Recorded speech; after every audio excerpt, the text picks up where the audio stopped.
Bom dia, meus irmãos. Que alegria, coisa boa cultuar a Jesus junto com vocês. Cantar ao Senhor é muito bom, né? Cantar ao Senhor é demais, revigora, dá ânimo. Sabe que pregar depois do Daniel e do Everton é um problema, né? Eles colocam o padrão lá em cima, daí vem eu aqui, tem que botar para baixo. Obrigado. Quando perguntaram para mim se eu poderia pregar aqui, eu quase falei, claro que não. Mas, já que eu tenho que estar aqui, eu quero falar de algo que eu gosto, um assunto que eu amo na Bíblia. E eu quero analisar com vocês, biblicamente, sobre a redenção. Vamos? Vamos juntos? Redenção. Sabe que esse sermão não é meu, eu adaptei. Se tu vê as minhas indicações de livro, enfim, tu vai saber de quem é. Bem facilzinho, inclusive. Mas eu quero que a gente analise junto hoje, pense um pouquinho sobre redenção. A redenção não é algo, um assunto qualquer na Bíblia. Não é um assunto que a gente encontra ali em algumas páginas da Bíblia e vamos estudar sobre esse dentre outros assuntos. Não. A redenção é o todo. A redenção não é algo exclusivo do Novo Testamento, ela é na Bíblia toda. Gênesis 1, Deus cria todas as coisas a partir do nada. Gênesis 2, Deus cria a coroa da criação, né? O que é a sua imagem e semelhança, o homem. Gênesis 3, o homem cai, ele peca, desobedece ao Senhor. Gênesis 3:15, Deus se volta à mulher e faz uma promessa, chamado de proto-evangelho, né? A primeira pregação que há na Bíblia prometendo um salvador, um resgatador, é Gênesis 3:15. Deus promete a semente da mulher. A partir daí, a partir de então, tudo na Bíblia é sobre redenção. E é sobre isso que eu quero ver com vocês hoje, sobre redenção. Mas a gente tem que entender que redenção vai muito de conforme a gente lê a Bíblia, como a gente lê as Escrituras. Nós não podemos ler a Bíblia com uma lente qualquer e achar que vamos encontrar ali todos a mesma coisa. Nós precisamos encontrar na Bíblia Jesus. Nós temos que ter em mente que a redenção que precisamos é da substituição penal. Jesus Cristo pagando como um vilão, como um bandido, por causa de nós. Só assim. Qualquer outra coisa que nós encontrarmos na Bíblia está errado. Se tu ler a Bíblia e encontrar, hoje o mundo fala muito, né? Nós precisamos de paz. Nós precisamos encontrar paz no mundo. Beleza? Paga uma terapia aí, vai lá, faz tua terapia e encontra a tua paz. Mas isso não vai solucionar. Alguns dizem que precisa justiça social, né? E hoje há uma grande militância por isso. Uns dizem que tem que ser assim, outros que tem que ser assado. Tudo é em torno de ideologia. Por quê? Porque precisa de igualdade social. Como se isso fosse resolver alguma coisa. Não.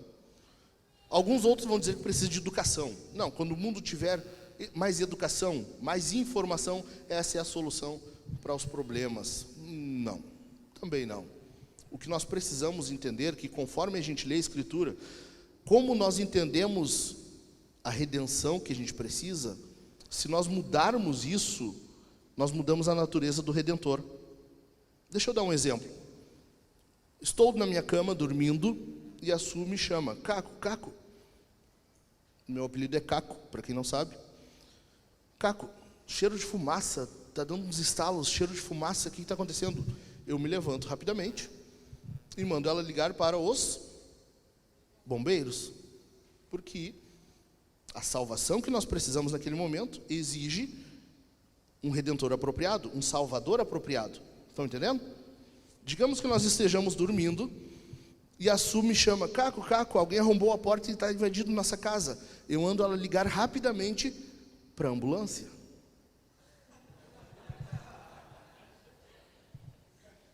Vai tu para o teu lado, eu vou para o meu, 10 passos. Estão entendendo como a redenção, conforme nós entendemos ela muda o Redentor? Se nós lermos a Bíblia e não entendermos que nós precisamos de um Redentor apropriado, nós mudaremos a natureza desse Redentor. É assim que nós temos que ler a Bíblia. E isso é em toda a Bíblia, porque Jesus falou, né? Jesus falou, lembram no caminho de Emaús, Jesus falando com os discípulos, Lucas 24? Os discípulos estão caminhando e Jesus chega e pergunta, o que está acontecendo? E eles dizem, mas tu é o único que não sabe o que está acontecendo? Jesus poderia ter dito, na verdade, eu sou o único que sabe o que está acontecendo. Mas ele não diz assim, né? Ele diz, não, eles começam a explicar. E a Bíblia diz que Jesus, percorrendo desde Moisés até os profetas, explicava tudo o que constava sobre ele nas Escrituras. A Bíblia toda é sobre Jesus. Se a Bíblia não falar especificamente dele, ela está apontando para ele. E é com essa lente que nós temos que ler as Escrituras.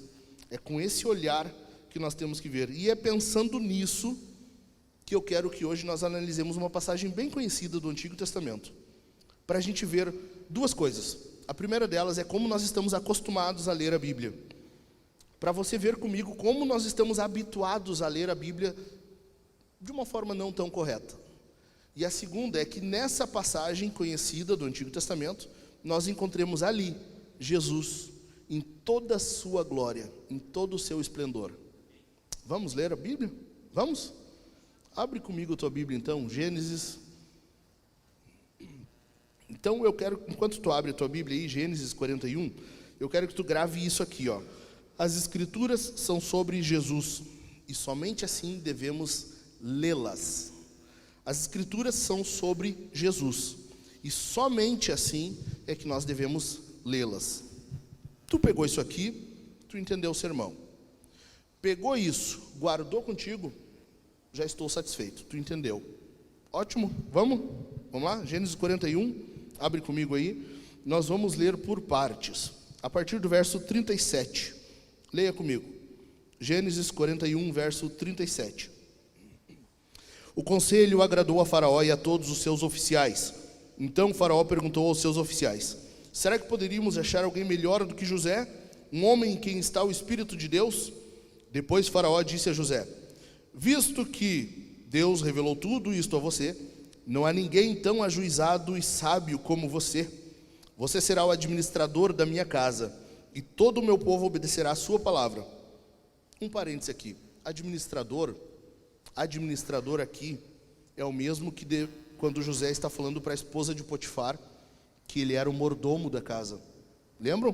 Quando José está falando que não irá para a cama com ela, porque ele é o mordomo da casa, e abaixo do seu senhor não há ninguém, a não ser ele.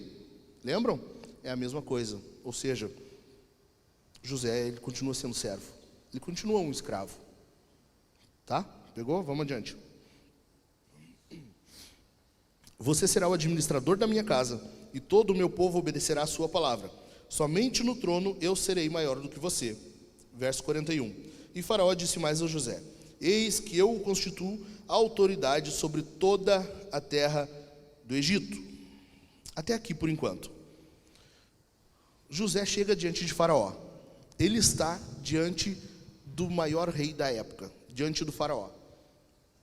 Até aqui, 3 pares de sonhos. 3 pares de sonhos. O primeiro deles com seus irmãos. Lembram? Os feixes se prostrando diante dele a lua e as estrelas se prostrando diante dele. Lembram? Isso fez com que os irmãos o odiassem ainda mais.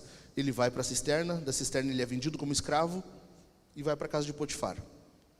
Depois, na casa de Potifar, ele é injustiçado, ele vai preso. Na prisão, mais um par de sonhos. Lá ele vê, ele revela, ele interpreta o sonho do padeiro e do copeiro. E isso é o que vai tirar ele da prisão. Pena que 2 anos depois, imagina tu ficar preso, além do tempo que tu já está, quando tu é prometido, não, eu vou te ajudar a sair daqui. Beleza, amanhã, semana que vem? Não, 2 anos depois. 2 anos depois, José sai da prisão, quando ele é lembrado diante do faraó. Ah, tem um rapaz assim, assim, assim, ele interpreta sonhos. Último par de sonhos, José interpreta os sonhos do faraó. As vacas gordas e magras e as espigas cheias e as mirradas. Lembram? Esse é o sonho que José está interpretando aqui, diante do faraó. É isso que ele está fazendo aqui. Mas a questão é, nós tendemos a pensar nessa passagem, a entender essa passagem como uma recompensa, não é? Agora sim, José, ele sofreu, ele foi rejeitado pela família, ele foi injustiçado, ele foi vendido como escravo, ele foi injustiçado pelo seu patrão, a esposa dele tentou ir para a cama com ele, ele mentiu sobre ele, foi preso de forma injusta, pagou tudo isso, quanto ódio, mas agora ele se manteve fiel, e agora ele está sendo recompensado por tudo isso. Não é isso que nós pensamos? Não é assim que nós lemos? Não foi assim que tu ouviu na escolinha dominical? Foi, né? Eu ouvi isso. Não é? Se tu te mantiver fiel. José foi rejeitado pelos irmãos. Tu já foi alguma vez rejeitado pelos irmãos? José foi injustiçado. Tu já foi injustiçado? Fui. Quem nunca foi?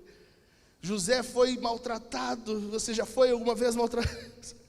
Então levanta a tua mão e recebe a tua... Não, estou brincando. Isso eu ouvi, mas não necessariamente vocês.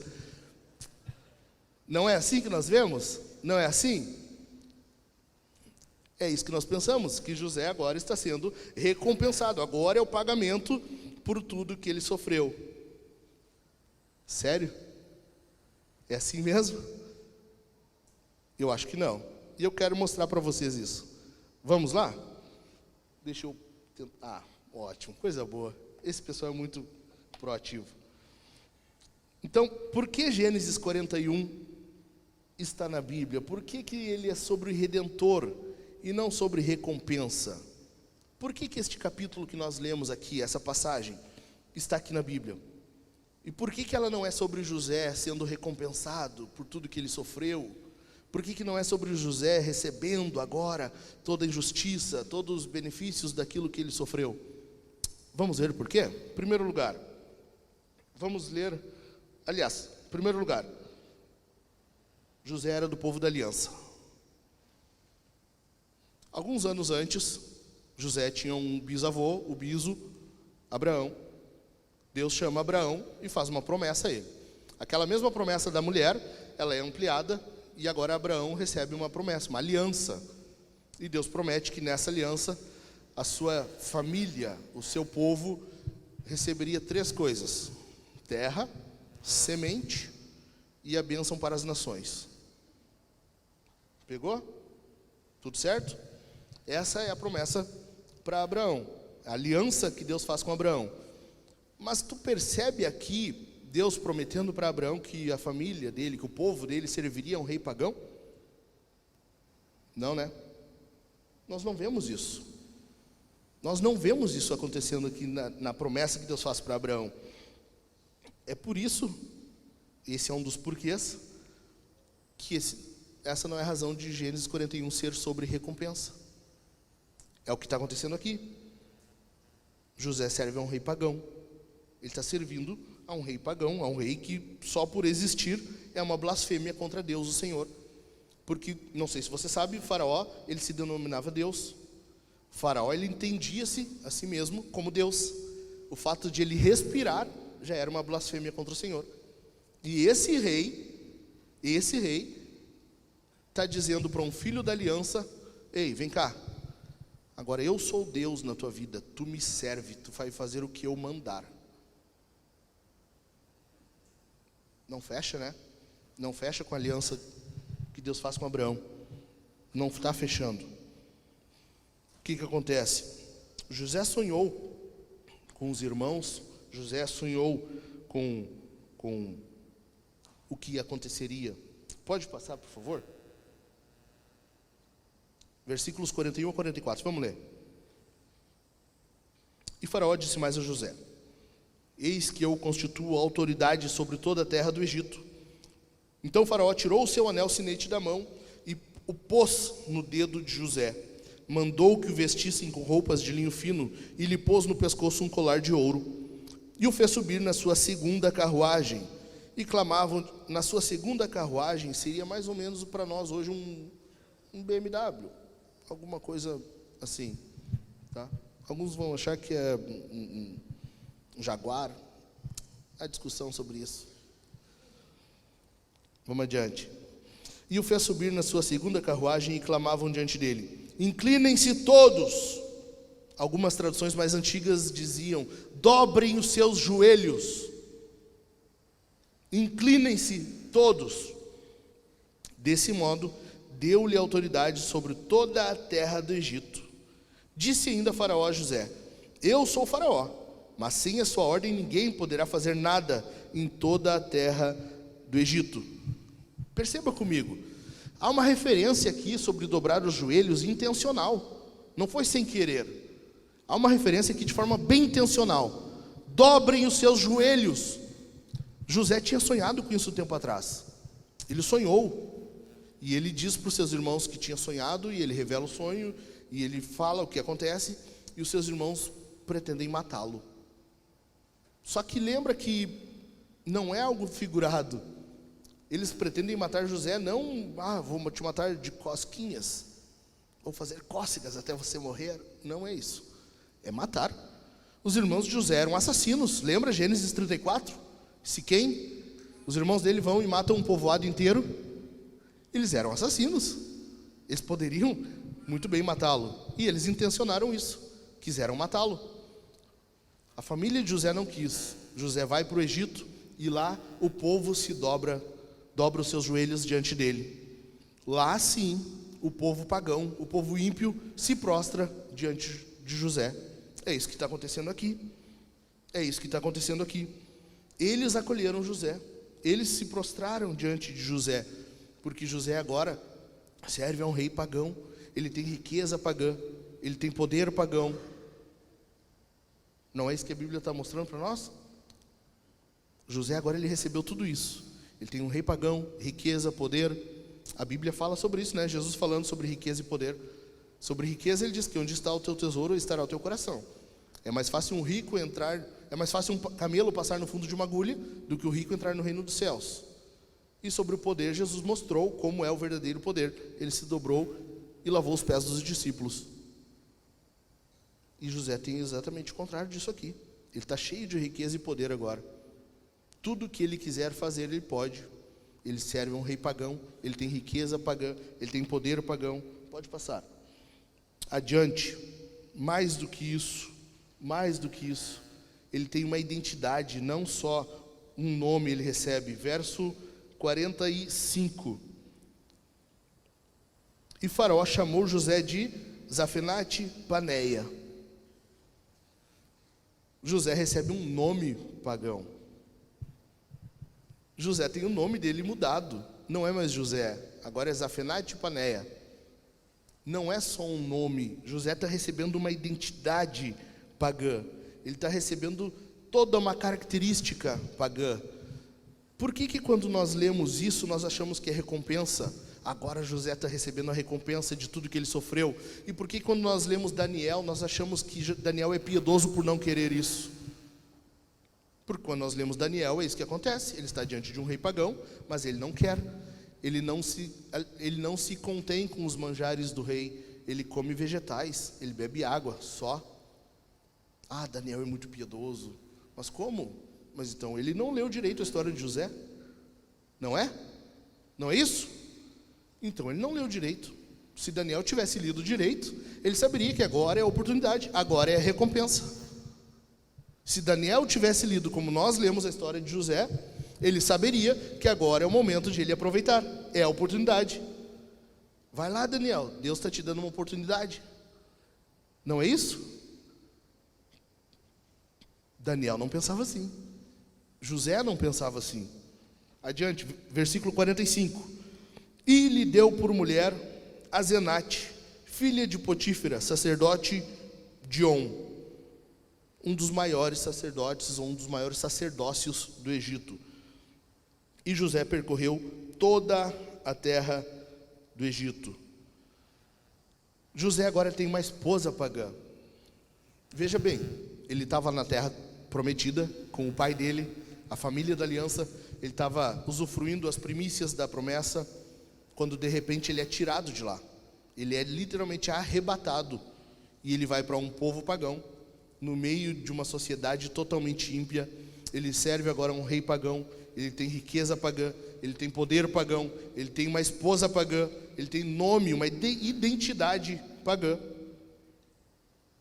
E agora ele recebe essa esposa pagã. O que vai acontecer? Ele vai ter filhos. E os filhos serão pagãos? Não. Esse é o segundo ponto de por que isso não é sobre recompensa. Esse é o segundo ponto. Mas, vocês estão entendendo até aqui?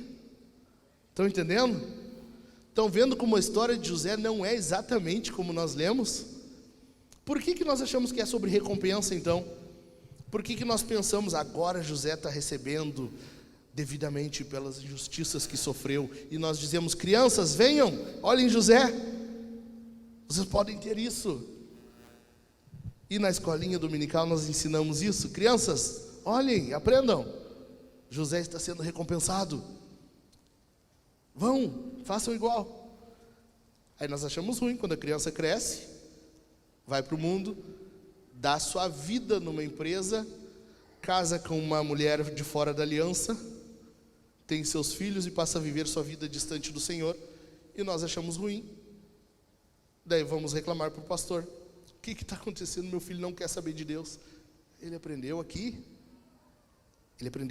isso, ele aprendeu aqui, que ele tem que ir servir para conquistar uma identidade dele, ter a riqueza dele, ter o poder dele, ter a família dele.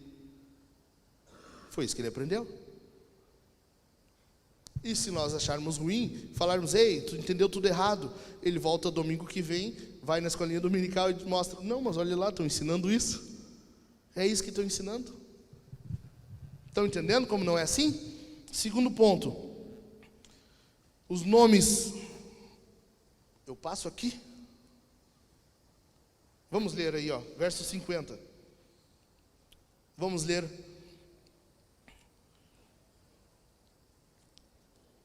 Antes de chegar a fome, nasceram 2 filhos a José, os quais lhe deu Asenate, filha de Potífera, sacerdote de On.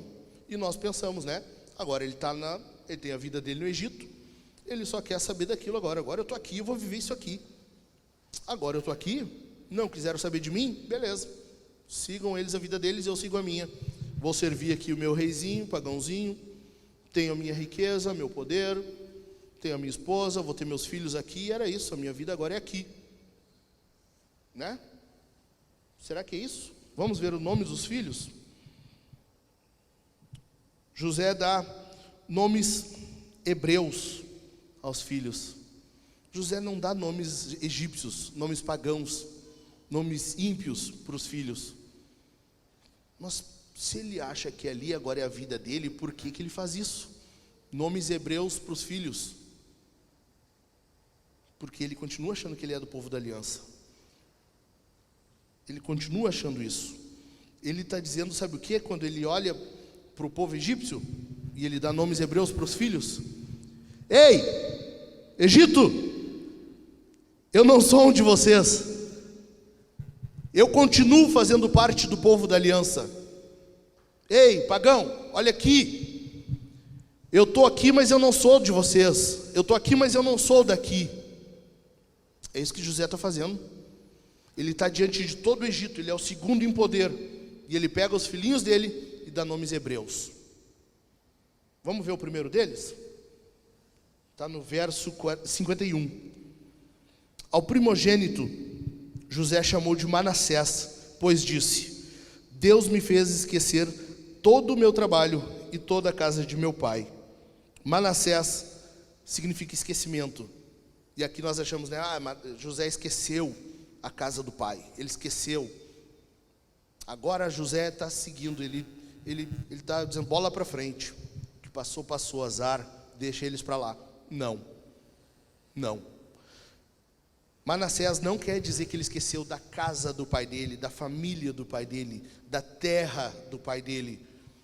Aqui só quer dizer que ele esqueceu os problemas, as circunstâncias que levaram ele até onde ele estava. Sabe como eu sei disso? Porque ele dá um nome hebreu. Ele dá um nome hebreu. Como que ele está dizendo que esqueceu se ele está usando um nome hebreu? Não tem como, não fecha, estão entendendo? Então, aqui Manassés não quer dizer que José esqueceu da família, da terra do pai dele, da família dele, do povo da aliança. Quer dizer então que ele esqueceu somente das circunstâncias que conduziram ele até este momento, entendeu? Numa tradução minha, eu me encorajei e traduzi o nome, uma tradução livre, e eu gostaria de dizer para vocês como eu traduzi o nome Manassés. Sabe como é que é? É assim, ó. Quer saber? Deixa para lá. Essa é a tradução do nome Manassés. Quer saber? Deixa para lá. Ei, teus irmãos te odiaram? Deixa para lá. Mas tu foi vendido como escravo? Deixa para lá. Tu foi jogado numa cisterna, te venderam, tu virou escravo? Deixa para lá. É isso. Deixa para lá. Me diz uma coisa, tu vive com base naquilo que o que te define? O que é a base? O que tu usa para te definir? É as circunstâncias? Puxa, mas meu primo aquela vez queimou o churrasco e eu não consigo esquecer. Ah, mas eu não entendo aquele meu colega que falou para o meu chefe que eu tinha saído antes da hora. Quando eu não saí, fui demitido por causa dele. Eu não consigo perdoar ele, não tem jeito. Sabe? É isso que te define? É isso que te define? São as circunstâncias? É isso que te define? José não era assim. José passou por tudo aquilo ali. Como nós diríamos, ele passou pelo pão ele comeu o pão que o diabo amassou. E ele está dizendo, deixa para lá. Eu esqueci disso. Os problemas, não, eu sei. Foi isso que me conduziu até aqui. Estão entendendo? Manassés, nome hebreu que José dá ao seu primogênito. É ali que ele está demonstrando que ele não vê esse momento como um momento de recompensa. Segundo o nome do filho, o caçula, verso 52. Ao segundo deu o nome de Efraim, pois disse: Deus me fez próspero na terra da minha aflição. Tu pegou isso aqui? Tu prestou atenção? Deus me fez próspero na terra da minha... De novo, na terra da minha... Mas ele tem riqueza, ele tem poder, ele tem família agora, ele ganhou uma esposa, ele constituiu família, ele tem tudo ali no Egito. Terra da minha aflição. Como? É o Egito, é onde ele tem tudo agora, ele só está abaixo do faraó. Ele não deve nada a ninguém agora. Ele pode fazer o que ele quiser. Ele tem riqueza, ele tem uma carruagem lindíssima para andar. Ele passa na rua, as pessoas dobram seus joelhos. Terra da minha aflição. Terra da minha aflição. Ele não vê aquilo ali como terra de bênção, de recompensa. Ah, agora sim, é a hora que eu recebo por tudo que eu sofri. Não, José não está vendo desse jeito. Ele não está vendo como algo que é recompensa para ele. Ele não está vendo. Sabe por quê? Porque é uma terra de aflição. Ali não é o fim. Ele não chegou ali para ficar ali. Ele mira algo à frente. Ele está vendo algo mais. Ele está vendo algo adiante. É isso. Assim como Neemias diz, eu não posso parar, estou numa obra muito importante, tenho que continuar. Assim como Paulo, e olhando para o alvo, prossigo. É isso, José está fazendo isso. Eu não vou parar aqui, aqui não é a minha recompensa. Não é aqui o lugar do meu descanso. É isso que ele está dizendo com o nome dos filhos. Entenderam? Primeiro, ele é do povo da aliança. Primeira razão por que esse capítulo não é sobre recompensa, não é sobre pagamento. Ele é do povo da aliança. Segundo, porque ele dá nomes hebreus aos filhos. E os nomes justificam de que ele não se vê como parte daquilo ali. Estão entendendo? Não esqueçam aquilo que eu falei no início. Nós temos que encontrar Jesus aqui. Nós temos que ver aqui a forma como nós estamos acostumados a ler e encontrar Jesus em toda a sua glória aqui. Então, se não é sobre José, sobre pagamento, sobre recompensa, sobre que é? Sobre que? Então, por que Gênesis 41 está na Bíblia? Eu fico tão alegre de vocês terem me perguntado isso. Que coisa boa que vocês me fizeram essa pergunta de forma genuína. Sabe por quê? E o próprio José vai responder isso. O próprio José vai mostrar o porquê desse capítulo estar aqui na Bíblia.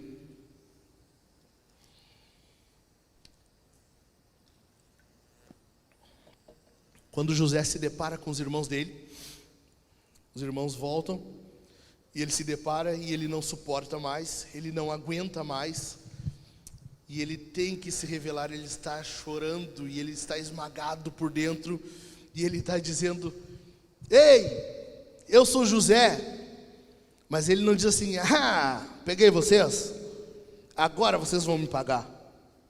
Ei, agora vocês vão comer o pão que o diabo amassou. Vocês me fizeram tudo isso? Então tá, se prepara. Guardas, é isso que José faz? Não, né? Mas é o que você faria. Quando tu vê os teus irmãos diante de ti, dobrando os seus joelhos, é isso que você faria. Você diz: tá vendo? Sabe como que eu sei? Porque é o que eu faria. Eu faria isso. Eles estão vendo? Agora te prepara. Agora o laço vai comer. É isso que tu faria, porque é o que eu faria. Mas José não faz isso. Ele se revela para os irmãos e ele diz assim: meus irmãos, não se zanguem, ou não fiquem embravecidos, não fiquem indignados. Sabe por quê? Porque Deus me enviou para cá. Deus me mandou para essa terra para salvar vocês, para salvar vidas. Por quê? Porque Deus é o resgatador, Deus é o salvador. É assim que José vê isso. É por isso que nós encontramos este capítulo aqui. É por isso que nós vemos que quando José se revela, ele demonstra tudo isso e ele diz que Deus o havia enviado. José está dizendo que Deus é o resgatador, Deus é quem salva. José está dizendo: meus irmãos, eu falei para vocês, a palavra de Deus veio a mim por sonho, vocês não me ouviram. A palavra de Deus veio ao nosso pai por sonho, da mesma forma, igualzinho, por sonho. Vocês sabiam que Deus se comunicava assim? Deus falou assim comigo, vocês não prestaram atenção. Pelo contrário, quiseram matar aquele que salvaria vocês. Familiar para vocês isso? Familiar? Parece que a gente já viu alguma coisa parecida assim, né? Aquele que veio para salvar, as pessoas querem matar. É isso que José está dizendo. Gênesis 41, então, não é sobre José. Então, sobre o que é? E aqui eu quero explicar para vocês. Desde o início, Gênesis 3,15, Deus faz uma promessa. Deus olha para Eva, depois de pecar, e diz: da semente da mulher virá que a semente da mulher esmagará a cabeça da serpente. E essa promessa que Deus faz para Eva é a mesma que é juízo para a serpente. Essa promessa para Eva é um juízo para a serpente. A serpente acredita nessa promessa. A serpente acredita na palavra de Deus, não da forma como deveria, mas ela acredita. Como nós sabemos disso? Gênesis 4, primeiro assassinato. A semente da serpente mata a semente da mulher. Gênesis 5, Deus restabelece a semente da mulher. 7, e dali surge Noé. Gênesis 6, Noé é levado pelo dilúvio por meio da arca, é conduzido, salvo por Deus pela arca. Deus preserva a semente da mulher. De lá, passa um tempo, aparece Terá. Terá tem um filho chamado Abraão. ao qual Deus chama e diz: ei, sai da tua terra, da tua parentela, para uma terra que eu vou te mostrar. Abraão ouve, ele vai. Deus faz uma aliança com Abraão. Nessa aliança envolve 3 coisas: terra, semente e bênção às nações. A semente da mulher, que continua em Abraão, deve ser mantida. Como Abraão fará isso se a esposa dele, Sara, é muito velha? Sara está muito velha para receber a semente de Abraão. Ei, não adianta, vamos confiar na palavra de Deus, ele vai dar um jeito. É assim? Não. Eles chama Agar, vamos resolver nós mesmos. Não é assim que tu faz? Eu dou um jeito, vem cá, eu resolvo. Mas Deus não disse que era uma semente, ele disse a semente. Não é Ismael, é Isaque. Isaque tem gêmeos, os gêmeos nascem, vem Jacó e Esaú, ou Esaú, o mais velho, Jacó, o mais novo. Nós pensamos, a semente agora é o primogênito, é claro, ele nasceu primeiro. Não, porque não é por ordem de nascimento, é por eleição. O mais velho servirá ao mais moço. Vem o mais moço, Jacó. Ele precisa continuar a semente. Como que ele fará isso? Ele precisa de uma esposa. Ele vai até Labão, ele casa com a amada, ele quer casar com a mulher com a qual ele é apaixonado, Raquel. Mas Raquel não pode ter filhos. Raquel não pode. Ela tem José, que é o que nós estamos lendo a Bíblia. Depois de José tem Benjamim, e ela morre. Não é a semente. Quem vai ter a semente? Aquela que é rejeitada, aquela que ele nem queria. Ela vai ter a semente. Nasce Rúben, nasce Simeão, nasce Levi, nasce Judá. Nós vemos José, Gênesis 37. Nós vamos ver Gênesis 38. Parece fora de lugar. Gênesis 38 está fora de lugar, está deslocado. Ei, alguém se enganou. Moisés, na hora de colar as páginas ali, tu colou errado. Gênesis 38 está fora, deveria ser antes ou depois de José. Está no meio. Por quê? Porque a história de José não é sobre José, é sobre Judá. Judá precisa ser mostrado em seu pior momento. Enquanto ele está com Tamar, a nora dele, ele precisa ser mostrado em seu pior momento. Por quê? Porque ele precisa ser redimido. Como ele é redimido? Quando ele vai voltar ao Egito, ele diz para o seu pai: pai, o menino tem que ir conosco. José não, o príncipe do Egito só diz que é assim que acontecerá. Ele precisa ir, senão nem adianta nós irmos. Deixa o menino ir conosco. Se algo lhe acontecer, eu assumo o lugar dele. Ele é o substituto. Ele é o substituto. Judá aparece em seu pior momento, porque ele precisa ser resgatado, redimido. Ele é o substituto. Vocês não viram isso? José, quando se revela aos irmãos, faz uma pegadinha. Ele diz assim, ele coloca a taça na sacola de Benjamim e diz: agora ele está preso, vai ficar aqui. Deixem ele aqui. O que Judá faz? Por favor, o nosso pai não ficará contente, ele vai morrer. Para a satisfação do nosso pai, deixa o menino ir e põe a punição, a tua ira sobre mim. É isso que ele faz. Nós vemos o Redentor surgindo. Judá, ele assume como substituto.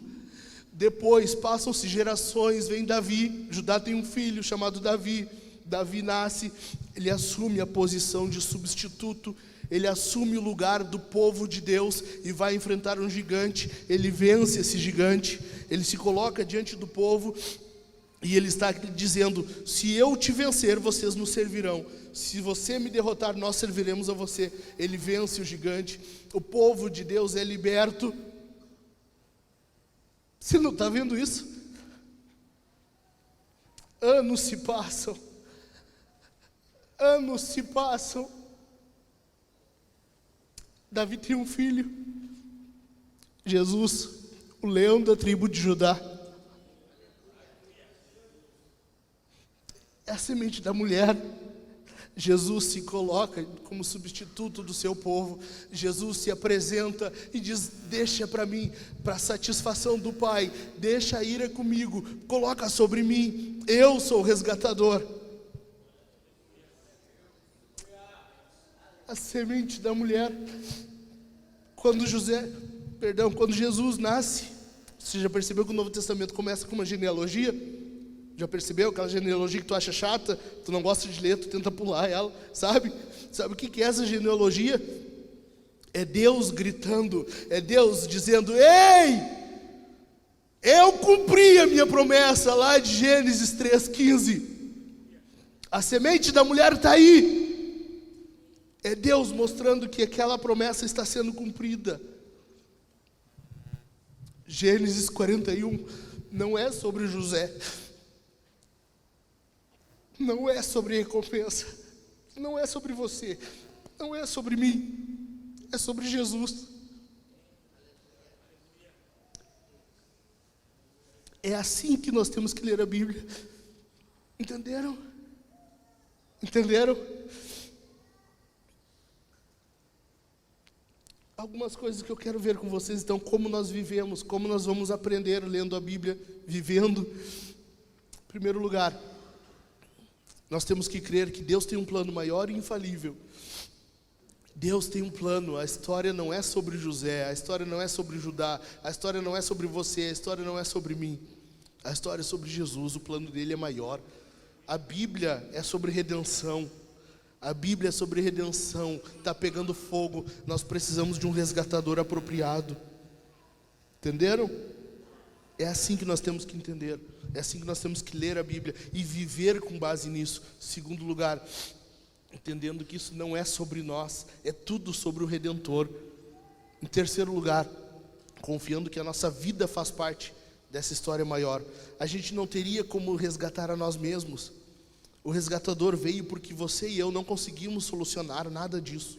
Jesus teve que vir, se fazer homem, se fazer humano, para resolver a situação que tu e eu criamos, para resolver a situação que tu e eu não conseguiríamos resolver. Nós somos só uma parte disso. Nós somos só uma partezinha. Próximo. Entendendo que nós não somos daqui. Tu pode ter riqueza? Pode. Tu pode ter poder? Pode. Tu pode ser um presidente de uma empresa? Pode. Mas não é aqui o teu lugar. Deixa o mundo te oferecer o que quiser. Saiba que tu não está vivendo para isso aqui. Teu lugar não é aqui. Teu resgatador te salvou, não foi para tu viver aqui. Está entendendo? Em último, entendendo que nós somos parte desse plano de Deus. A história toda é de Deus sobre redenção, um redentor. Mas nós somos parte disso, nós somos instrumentos nisso. Nós temos uma parte em que nós temos um atributo, algo a fazer, uma atribuição. Entenderam? Faça a tua parte nessa história. Te coloca de pé. É assim, meus irmãos. É assim que nós lemos a Bíblia. Deus criou tudo, o homem pecou, a partir daí Deus estabelece todo o plano de redenção. Deus salva o seu povo, Deus vem, Ele redime para redimir Judá, para redimir o seu povo, para redimir, resgatar, salvar você e eu.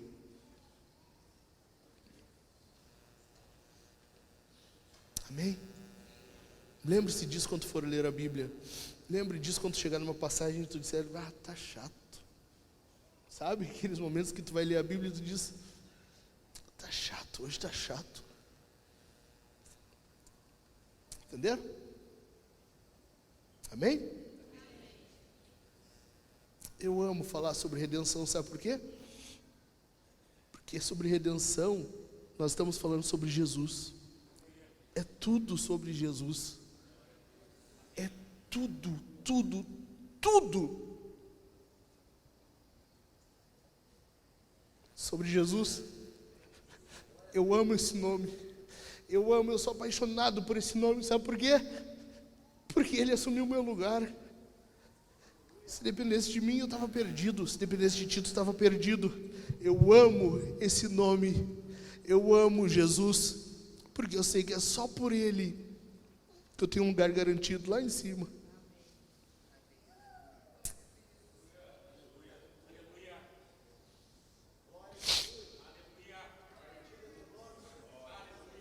É tudo sobre Jesus. Inclina a tua cabeça. Pai, que coisa linda, Senhor, todo o teu plano, tudo que tu criou, a história que tu escreveu, e saber, Senhor, que no meio disso tudo, tu decidiu que nos resgataria. Nós, pingos, pequenos pingos, goteiras no meio desse oceano, ainda assim tu criou uma história linda. Mas nos ajuda, Senhor, a entender que essa história não é sobre nós, é sobre o teu filho unigênito, teu filho amado. Ah, Senhor, nos ajuda a entender isso, nos ajuda a ler a tua palavra com as lentes devidas, da forma correta. Nos ajuda, Senhor, em nome de Jesus eu te peço. Meus irmãos, vamos responder a esse sermão? Vamos? Em primeiro lugar, eu quero que tu responda cantando. Canta a esse teu Senhor. Canta a esse Senhor que te resgatou, que te salvou. Canta forte, canta com alegria. Ele veio aqui, ele viveu, ele não só morreu por ti, ele viveu uma vida justa, porque a nossa vida é toda bagunçada, injusta, cheia de pecado. Jesus viveu uma vida justa, correta, sem pecado. Além disso, ele morreu por você e eu. Tu não pode cantar alto para ele? Canta ao teu Senhor. Em segundo lugar, nós vamos responder ceando. Vem aqui na frente, os irmãos ali atrás estão colocando álcool na mão das pessoas. Vem por ali. Aqui terá acho que 2 casais, eu acredito, para servir a ceia. Pega o teu pão, mergulha no vinho ou no suco. Cálice dourado é suco de uva, suco natural, não é tangue, é suco natural. Mergulha ali. Se tu não bebe bebida alcoólica, se tu não te importa, vai no vinho, é muito melhor, eu acho. Mergulha no vinho, participa de acordo com tua consciência. Entendeu? Essa é a forma de nós participarmos, de nós demonstrarmos que estamos inseridos no corpo de Cristo. Entendeu? Segunda forma de participar, então, na ceia. Participe aqui do corpo e do sangue do teu Senhor. Em terceiro lugar, e não menos importante, tu vai responder a esse sermão ofertando. Nós precisamos para essa semana de no mínimo 10 mil reais. 10 mil de contas que temos a pagar, e nós não chegamos no dia 15, que é quando vence o aluguel, a maior conta. Para essa semana, nós precisamos de 10 mil. Abra teu bolso. Deus deu o Filho dele. Deus abriu mão do Filho dele, o Filho unigênito, o único que ele tinha, ele deu. Além disso, Jesus deu a vida dele. Como eu disse, Jesus não deu só a morte, ele deu a vida inteira dele, e mais a morte por você. Será muito tu dar o teu dinheiro para ele? Será muito? Deus é a pessoa mais generosa que há. Nós, como filhos, temos que demonstrar que somos filhos dele, sendo parecidos com ele, sendo generosos, exercendo nossa generosidade. Dê a tua oferta. Tem o gasofilácio ali atrás. Se tu quer dar em dinheiro, coloca no gasofilácio. Se tu quer dar em cartão, a Isabela estará ali atrás com a maquininha. Oferte, crédito, débito, não importa. É conforme a tua administração. Se tu quer dar no Pix, tem ali o quadrinho também com QR Code. Oferte, só não deixe de ofertar. Deus ofertou o Filho dele, Jesus ofertou a sua vida. Oferte a ele. Certo? Certo? Vamos orar agradecendo por isso? Pai, nós vamos responder ao sermão. Pedimos, Senhor, que tu nos abençoe, para que venhamos cada vez mais responder melhor, cantando mais alto, participando com alegria do sacramento e ofertando mais. Em nome de Jesus, esteja conosco, Senhor, pois é tudo sobre Jesus. Amém.